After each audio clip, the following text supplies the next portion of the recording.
Hi guys, welcome to day 3.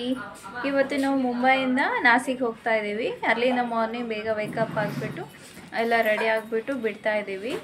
So ನಾಸಿಕಲ್ಲಿ ಯಾವ್ಯಾವ places ನೋಡ್ತೀವಿ ಅಂತ ನೋಡೋಣ ಬನ್ನಿ. ಸಾಕಲ್ಲಿ good morning. It's a good morning. ಎಲ್ಲ ರೆಡಿ ಆದಮೇಲೆ ಒಂದು ಸ್ವಲ್ಪ ಟೈಮ್ ಇರುತ್ತೆ. ಆವಾಗ ನಾನು ನಮ್ಮ ವ್ಲಾಗ್ಸ್ ಯಾವ ಥರ ಬರುತ್ತೆ ಟಿ ವಿಯಲ್ಲಿ ಅಂತ ನಾನು ಮನೇಲಿ ಯಾವಾಗೂ ಟ್ರೈ ಮಾಡಿದ್ದಿಲ್ಲ. ಅದಕ್ಕೆ ಅಲ್ಲಿ ಟ್ರೈ ಮಾಡಿದೆ. ನಾಟ್ ಬ್ಯಾಡ್, ಚೆನ್ನಾಗಿ ಬರುತ್ತೆ. ನೀವು ಬ್ಯಾಗ್ ಎತ್ಕೋಬೇಕಲ್ಲ, ಶ್ರೀಧರ್ ಎತ್ಕೊ.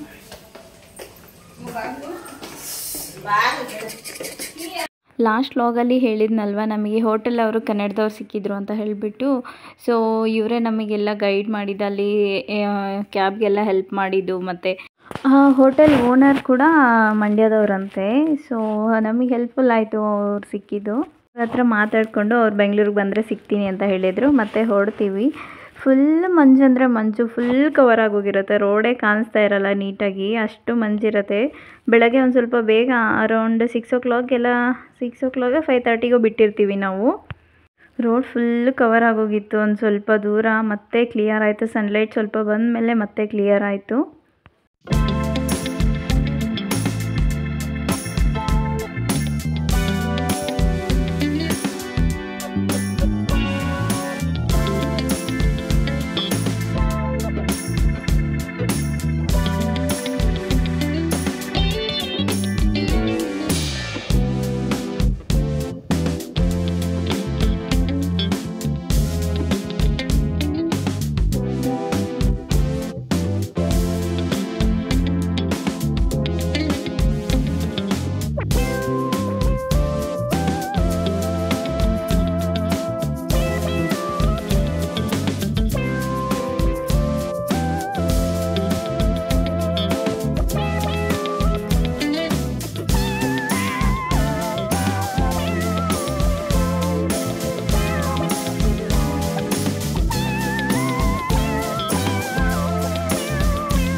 ತ್ರಯಂಬಕೇಶ್ವರ ಟೆಂಪಲ್ ಇದೆಯಲ್ವಾ, ಸೊ ತ್ರಯಂಬಕೇಶ್ವರ ಟೆಂಪಲ್ಗೆ ಅಂತ ಹೇಳಿಬಿಟ್ಟು ಮಾರ್ನಿಂಗ್ ಹೋಗ್ತಾ ಇದ್ದೀವಿ.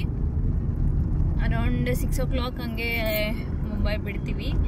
ಇನ್ನು ಆನ್ ದ ವೇ ಅಲ್ಲಿ ಇದ್ದೀವಿ. ಆಲ್ಮೋಸ್ಟ್ ಇನ್ನು 1 hour ರೀಚ್ ಆಗ್ತೀವಿ. ನಮ್ಮ ವಿಶ್ವದೆಲ್ಲ ಒಂದು ರೌಂಡ್ ನಿದ್ದೆ ಆಯಿತು. ಈಗ ಎದ್ದುಬಿಟ್ಟು ಚೆನ್ನಾಗಿ ಆಟ ಆಡ್ತಾ ಇದ್ದಾನೆ ಹಿಂದೆಗೆ ಅವ್ರ ಅಜ್ಜಿಯವ್ರ ಹತ್ರ. ಇಷ್ಟೊತ್ತು ಚೆನ್ನಾಗಿ ಆಟ ಆಡ್ತಾ ಇದ್ದ, ಮತ್ತೆ ಸೈಲೆಂಟ್ ಆಗೋಗಿದ್ದಾನೆ. ಈಗ ಏನ್ ಮಾಡ್ತಾರಪ್ಪ ಅವರು? ಓ ಏನ, ನಮ್ಮ ಪಪ್ಪಗೆ ಹೇಳ್ತೀನಿ ಅನ್ನ.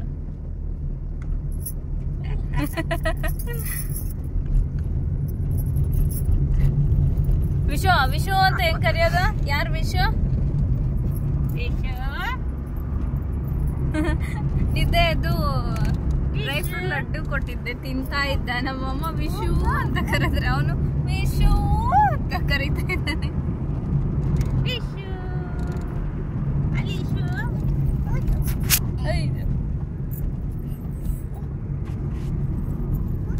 ವಿಶ ಹೆಂಗಿತ್ತು ಅಜ್ಜಿಯವ್ರ ಹತ್ರ? ಅಜ್ಜಿ ಜೊತೆ ಅಜ್ಜಿ ಅಂದ್ರು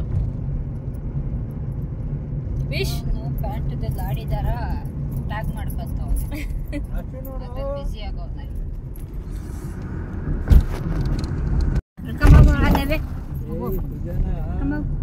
ನಮ್ ವಿಶ್ವಗಂತೂ ಹಸುಗಳು ಕಾಣಿಸಿದ್ರೆ ಸಾಕು, ಹಸು ಎಲ್ಲ ಅಂತ ಕೇಳ್ತಾ ಇರ್ತಾನೆ. ಅಲ್ಲಿ ಮೇಲೆ ಚಿಕ್ಕ ಚಿಕ್ಕ ಹಸುಗಳು.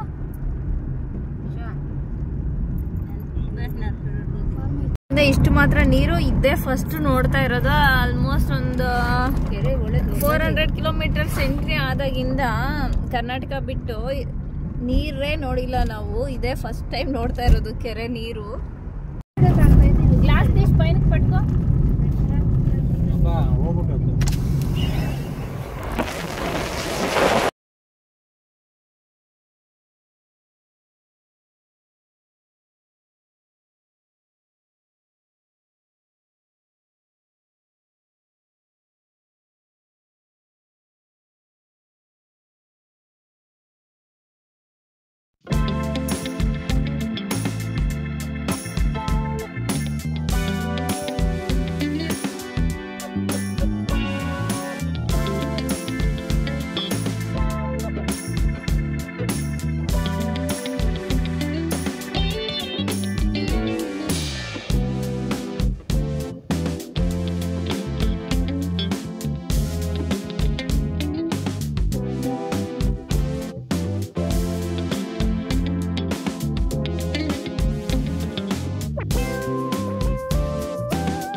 ಫೈನಲಿ ತ್ರಯಂಬಕೇಶ್ವರಗೆ ರೀಚ್ ಆಗ್ತೀವಿ. ಇಲ್ಲೇನಾಗುತ್ತೆ ಗೊತ್ತಾ, ಇಲ್ಲಿ ಸ್ಟ್ರೈಟ್ ಹೋಗ್ಬೇಕಾ ಇಲ್ಲ ರೈಟ್ ಹೋಗ್ಬೇಕಾ ಅನ್ನೋ ಕನ್ಫ್ಯೂಷನಲ್ಲಿ ನಮ್ಮ ಮನೆಯವರಲ್ಲಿ ಸ್ಟಾಪ್ ಮಾಡಿ ಒಂದು ಸ್ವಲ್ಪ ಸ್ಟಾಪ್ ಮಾಡಿ ಯೋಚನೆ ಮಾಡಿ ಹೋಗಿ ಪೊಲೀಸ್ ಅವ್ರ ಹತ್ರನೇ ಹೋಗಿ ಕೇಳ್ತಾರೆ.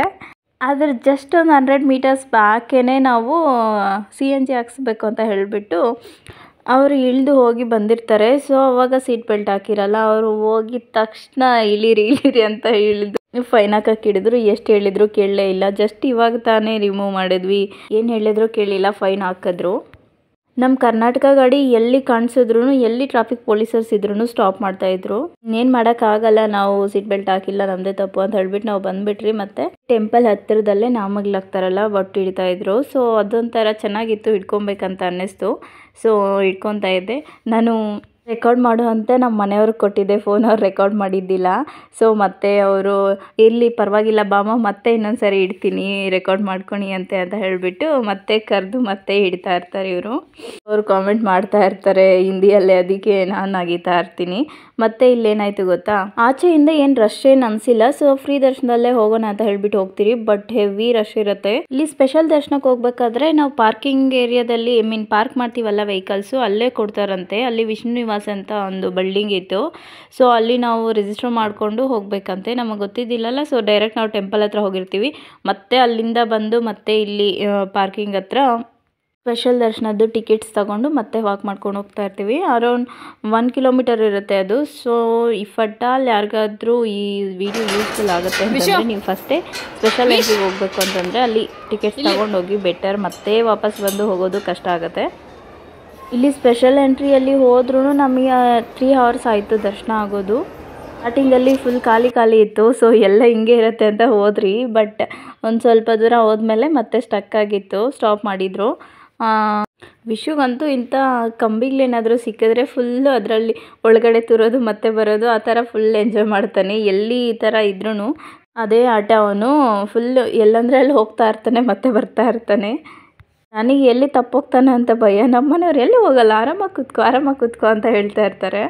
ನನಗೇನು ಭಯ, ಅವ್ನಿಗೇನು ಮಾತು ಬರಲ್ಲ, ಏನಿಲ್ಲಲ್ಲ, ಎಲ್ಲನೂ ಫಟಾಲ್ ತಪ್ಪೋದ್ರೆ ಏನಪ್ಪ ಮಾಡೋದು ಅಂತ ಭಯ. ಬಟ್ ಅವನು ಸೇಮ್ ಮತ್ತೆ ನಾವೆಲ್ಲಿದ್ದೀವೋ ಅಲ್ಲಿಗೆ ಬರ್ತಾನೆ, ಅಲ್ಲೇ ನಮ್ಮ ಸುತ್ತಲೂ ಓಡಾಡ್ತಾ ಇರ್ತಾನೆ, ಮತ್ತೆ ಬರ್ತಾನೆ. ಸೊ ವಿಷು ಇರೋದಕ್ಕೆ ನಮಗೆ ಒಳ್ಳೆ ಟೈಮ್ ಪಾಸ್. ಇಂಥ ಕ್ಯೂ ಲೈನ್ಸಲ್ಲಿ ಇರಬೇಕಾದ್ರೆ ನನಗಂತೂ ಫುಲ್ ಎಂಗೇಜ್ ಆಗ್ತಾನೆ.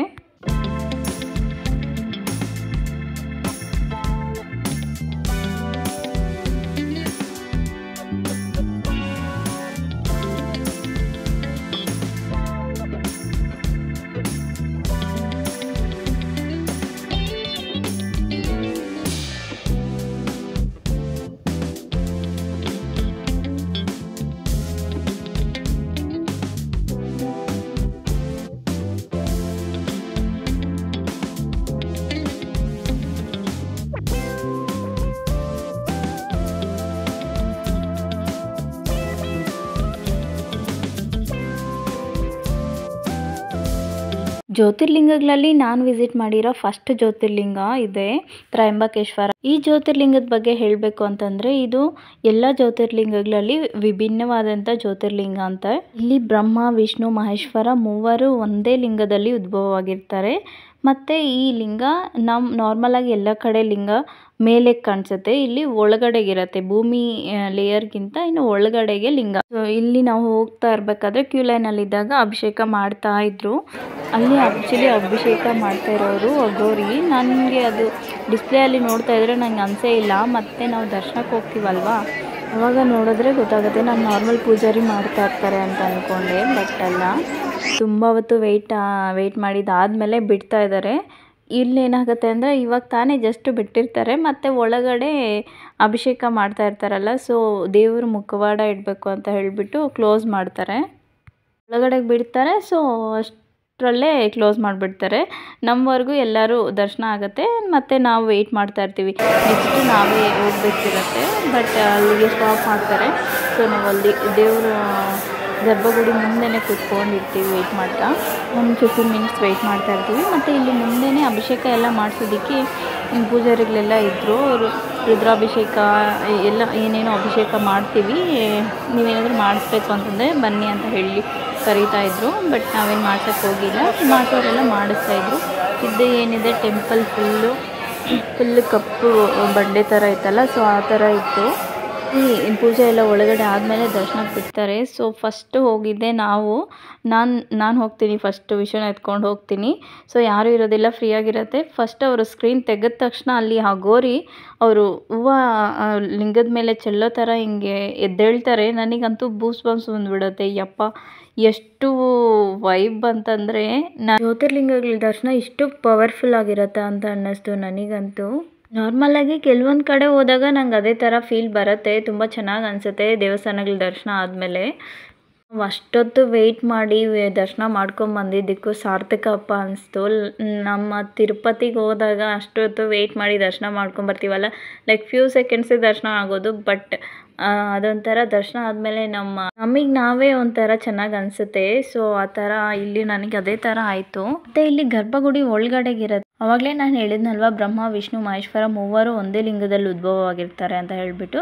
ಸೊ ಲಿಂಗ ಒಳಗಡೆ ಇರುತ್ತೆ. ಇಲ್ಲಿ ಮತ್ತೆ ನಾವು ದರ್ಶನ ಮಾಡೋ ಟೈಮ್ಗೆ ಮತ್ತೆ ಮುಖವಾಡ ಇಟ್ಟಿರ್ತಾರೆ ದೇವರದು. ಅದರಲ್ಲಿ ಮೂವರು ಮುಖನೂ ಇರುತ್ತೆ, ಬ್ರಹ್ಮ ವಿಷ್ಣು ಮಹೇಶ್ವರದು. ದರ್ಶನ ಎಲ್ಲ ಮುಗಿಸ್ಕೊಂಬರ್ತೀವಿ, ಫುಲ್ ಬಿಸಿಲಿರುತ್ತೆ. ಸೊ ಒಂದೆರಡು ಫೋಟೋಸ್ ತೊಗೊಂಡು ಮತ್ತೆ ಅಲ್ಲಿ ಗರ್ಭಗುಡಿಯಲ್ಲಿ ಯಾವ ಥರ ಲಿಂಗ ಇರುತ್ತೋ ಅದೇ ಥರದ್ದು ಆಚೆ ಇಟ್ಟಿರ್ತಾರೆ.